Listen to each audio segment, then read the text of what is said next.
കർത്താവായ യേശുക്രിസ്തുവിന്റെ നാമത്തിന് മഹത്വമുണ്ടാകട്ടെ. ഫെയ്ത്ത് വോയിസിലേക്ക് എല്ലാവരെയും ഞങ്ങൾ സ്വാഗതം ചെയ്യുന്നു. വിശുദ്ധ മാർക്കോസിന്റെ സുവിശേഷം 9-ാം അധ്യായം 7-ാം തിരുവചനം ഇങ്ങനെ വെളിപ്പെടുത്തുന്നു: മേഘത്തിൽ നിന്ന് ഒരു സ്വരം പുറപ്പെട്ടു, ഇവൻ എന്റെ പ്രിയപുത്രൻ, ഇവന്റെ വാക്കുകൾ ശ്രവിക്കുവിൻ. ക്രിസ്തുവിൽ പ്രിയപ്പെട്ടവരെ, യോഹന്നാനെയും പത്രോസിനെയും യാക്കോബിനെയും കൂട്ടിക്കൊണ്ട് യേശു ഒരു ഉയർന്ന മലയിലേക്ക് പോയി. അവിടെ അവരുടെ മുമ്പിൽ വെച്ച് യേശു രൂപാന്തരപ്പെട്ടു. യേശുവിന്റെ വസ്ത്രങ്ങൾ ഭൂമിയിലെ ഏതൊരു അലക്കുകാരനും വെളുപ്പിക്കുവാൻ കഴിയുന്നതിനേക്കാൾ വെണ്മയും തിളക്കവുമുള്ളവയായി കാണപ്പെട്ടു. ഏലിയായും മോശയും പ്രത്യക്ഷപ്പെട്ട് യേശുവിനോട് സംസാരിച്ചു കൊണ്ടിരുന്നു. ഒരു മേഘം വന്ന് അവരെ ആവരണം ചെയ്തു. മേഘത്തിൽ നിന്ന് ഒരു സ്വരം പുറപ്പെട്ടു. പിതാവായ ദൈവം സംസാരിക്കുകയായിരുന്നു: ഇവൻ എന്റെ പ്രിയപുത്രൻ, ഇവന്റെ വാക്കുകൾ ശ്രവിക്കുവിൻ. സ്നേഹമുള്ളവരെ, നമുക്ക് വേണ്ടി നമ്മെ സ്നേഹിക്കുന്ന ഒരു നല്ല ദൈവപുത്രനാണ് കർത്താവായ യേശു ക്രിസ്തു. തന്റെ നാമത്തിൽ വിശ്വസിക്കുന്ന എല്ലാവർക്കും ദൈവമക്കളാകുവാനുള്ള അവകാശം യേശു നൽകുകയാണ്. യേശു ക്രിസ്തു നമുക്ക് വേണ്ടി കുരിശിൽ മരിക്കുകയും കുരിശിനാൽ നമുക്ക് വിജയം നൽകുകയും ചെയ്തിരിക്കുന്നു. യേശുവിന്റെ രക്തത്താൽ നമ്മുടെ പാപങ്ങൾ കഴുകുകയും അവിടുത്തെ തിരുമുറിവിനാൽ നമുക്ക് സൗഖ്യം ലഭിക്കുകയും ചെയ്യുന്നു. അവിടുത്തെ നാമം വിളിച്ചപേക്ഷിക്കുമ്പോൾ അന്ധകാര ശക്തികൾ ഓടിമറയുന്നു. സ്നേഹമുള്ളവരെ, ഇതെല്ലാം യേശുവിന്റെ വാക്കുകൾ കേട്ട് അവിടുത്തെ വിശ്വസിക്കുന്നവർക്കുള്ളതാണ്.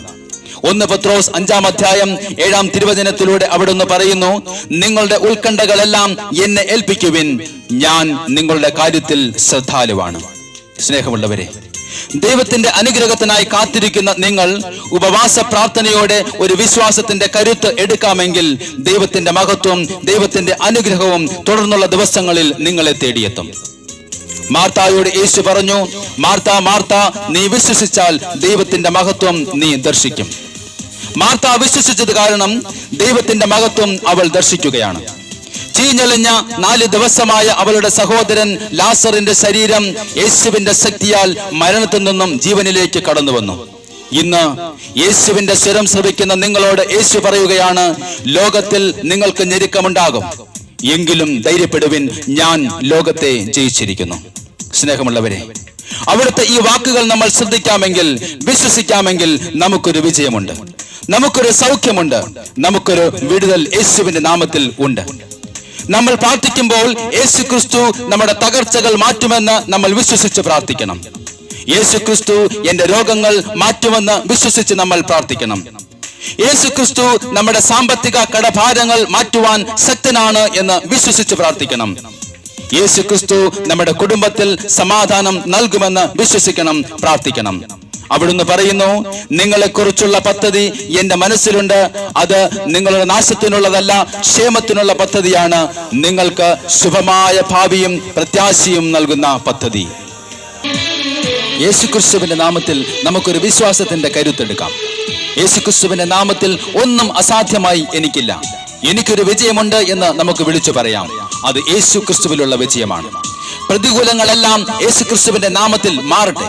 നമ്മുടെ വിശ്വാസ ചുവടുകൾ മുന്നോട്ട് മുന്നോട്ട് അസാധ്യങ്ങളെ സാധ്യമാക്കുന്ന ദൈവത്തിലാണെന്ന് വിളിച്ചു പറഞ്ഞ് നമുക്ക് പാടാം.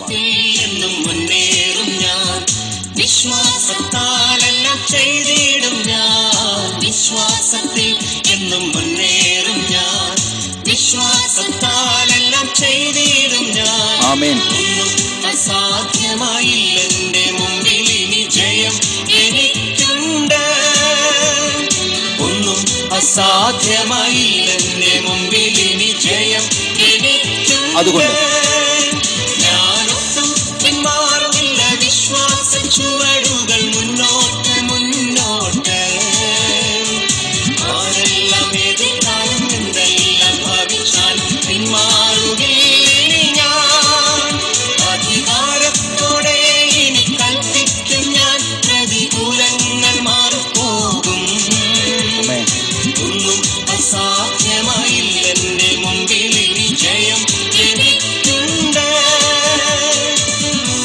അനർത്ഥമുണ്ടെന്ന് നമ്മൾ ഭയപ്പെടേണ്ട. നമുക്കൊരു വിജയമുണ്ടെന്ന് പ്രഖ്യാപിക്കാം.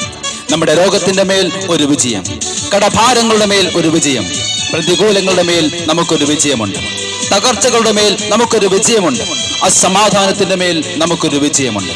അന്ധകാര ശക്തികളുടെ മേൽ എനിക്ക് വിജയമുണ്ടെന്ന് പ്രഖ്യാപിച്ചുകൊണ്ട് പാടാം. ഞാൻ ഭയപ്പെടില്ല, തോൽവി വരുമെന്നും ഞാൻ ഭയപ്പെടില്ല.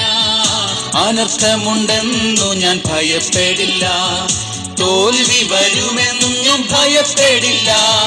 ശത്രു ജയിക്കുമെന്നോ ഭാവി നശിക്കുമെന്നോ ഇനിമേൽ ഞാൻ ഭയപ്പെടില്ല. ശത്രു ജയിക്കുമെന്നോ ഭാവി നശിക്കുമെന്നോ ഇനിമേൽ ഞാൻ ഭയപ്പെടില്ല. ഞാനൊട്ടും പിന്മാറുന്നില്ല, വിശ്വാസ ചുവടുകൾ മുന്നോട്ട് മുന്നോട്ട്. ആരെല്ലാം എതിർത്താലും എന്തെല്ലാം ഭാവിച്ചാലും പിന്മാറുകയില്ല ഞാൻ. അധികാരത്തോടെ ഇനി കൽപ്പിക്കും ഞാൻ, പ്രതികൂലങ്ങൾ മാറിപ്പോകും. യേശുവിന്റെ നാമത്തിൽ ഒന്നും അസാധ്യമായില്ല എന്റെ മുമ്പിൽ, ഇനി ജയം എനിക്കുണ്ട്. രോഗത്തിനോ ശാപത്തിനോ പാപത്തിനോ എന്റെ മേൽ ഒരു അധികാരവുമില്ലെന്ന് വിളിച്ചു പറഞ്ഞുകൊണ്ട് യേശുവിന്റെ നാമത്താൽ എനിക്ക് വിടുതൽ ഉണ്ട് എന്ന് പ്രഖ്യാപിക്കുക. ലൂക്ക 10:19 പ്രകാരം പാമ്പുകളുടെയും തേളുകളുടെയും ശത്രുവിന്റെ സകല ശക്തിയുടെ മേൽ ചവിട്ടി നടക്കുവാനുള്ള അധികാരം യേശുക്രിസ്തുവിന്റെ നാമത്തിൽ ഏറ്റെടുത്തുകൊണ്ട് നമുക്ക് പ്രഖ്യാപിക്കാം. രോഗത്തിനോ ഇനി ശാപത്തിനോ പാപത്തിനോ ഞാൻ അധീനനല്ല. രോഗത്തിനോ ഇനി ശാപത്തിനോ പാപത്തിനോ ഞാൻ അധീനനല്ല. സാത്താന്യ ശക്തിയിന്മേൽ ശാപബന്ധനത്തിന്മേൽ ജയം എനിക്കുണ്ട്. സാത്താന്യ ശക്തിയിന്മേൽ ശാപബന്ധനത്തിന്മേൽ ജയം എനിക്കുണ്ട്. അതുകൊണ്ട് അധികാരത്തോടെ പിന്മാറുന്നില്ല, വിശ്വാസ ചുവടുകൾ മുന്നോട്ട് മുന്നോട്ട്. ആരെല്ലാം എതിർത്താലും എന്തെല്ലാം ഭാവിച്ചാലും പിന്മാറുകയില്ല ഞാൻ. അധികാരത്തോടെ ഇനി കൽപ്പിക്കും ഞാൻ, പ്രതികൂലങ്ങൾ മാറിപ്പോകും. ഒന്നും അസാധ്യമായില്ല എന്റെ മുമ്പിൽ, ഇനി ജയം എനിക്കുണ്ട്. നമ്മുടെ കടഭാരങ്ങൾ ഓർത്ത് നമ്മൾ വിഷമിക്കേണ്ട, പ്രതികൂലങ്ങൾ ഓർത്ത് കരയാതെ തക്ക സമയത്ത് നമുക്ക് വേണ്ടതെല്ലാം ഒരുക്കുന്ന ഒരു കർത്താവ് ഉണ്ടെന്ന് നമുക്ക് വിശ്വസിക്കാം. അധികാരത്തോടെ നമുക്ക് കൽപ്പിക്കാം, പ്രതികൂല സാഹചര്യങ്ങൾ മാറിപ്പോകട്ടെ. എന്റെ കർത്താവ് എനിക്ക് മുൻപേ പോയി മലകൾ നിരപ്പാക്കുകയും പിച്ചള വാതിലുകൾ തകർക്കുകയും ഇരുമ്പോടാലുമ്പുലുകൾ ഒടിക്കുകയും ചെയ്യും. ഭാരങ്ങളോർത്തിനി കരയുകില്ല, ആകുല ചിന്തയാൽ നിറയുകില്ല. ആമേൻ. ഭാരങ്ങളോർത്തിനി കരയുകില്ല. ഹല്ലേലൂയ. സമയത്തെനിക്കെല്ലാം ഒരുക്കുന്നവൻ ഒരിക്കലും കൈവിടില്ല. തക്ക സമയത്തെനിക്കെല്ലാം ഒരുക്കുന്നവൻ ഒരിക്കലും കൈവിടില്ല. ഞാനൊട്ടും പിന്മാറുകയില്ല. പിന്മാറും ഓ വിശ്വാസ ചുവടുകൾ മുന്നോട്ട് മുന്നോട്ട്. ആരെല്ലാം എതിർത്താലും എന്തെല്ലാം ഭാവിച്ചാലും പിന്മാറുകയില്ല ഞാൻ. അധികാരത്തോടെ ഇനി കൽപ്പിക്കും, യേശുവിന്റെ നാമത്തിൽ പ്രതികൂലങ്ങൾ മാറിപ്പോകും. എല്ലാ പ്രതികൂലങ്ങളും ഇന്ന് മാറട്ടെ. ഒന്നും അസാധ്യമായില്ല എന്റെ മുമ്പിൽ, ഇനി ജയം എനിക്കുണ്ട്. ഇന്നേ ദിവസം ഇത് കേട്ടുകൊണ്ടിരിക്കുന്ന സകലരിലും ശക്തിയുടെയും സ്നേഹത്തിന്റെയും ആത്മനിയന്ത്രണത്തിന്റെയും പരിശുദ്ധാത്മാവ് സകല പ്രതികൂല സാഹചര്യങ്ങളും എടുത്തു മാറ്റട്ടെ എന്ന് കർത്താവായ യേശുക്രിസ്തുവിന്റെ നാമത്തിൽ ഞങ്ങൾ പ്രാർത്ഥിക്കുന്നു.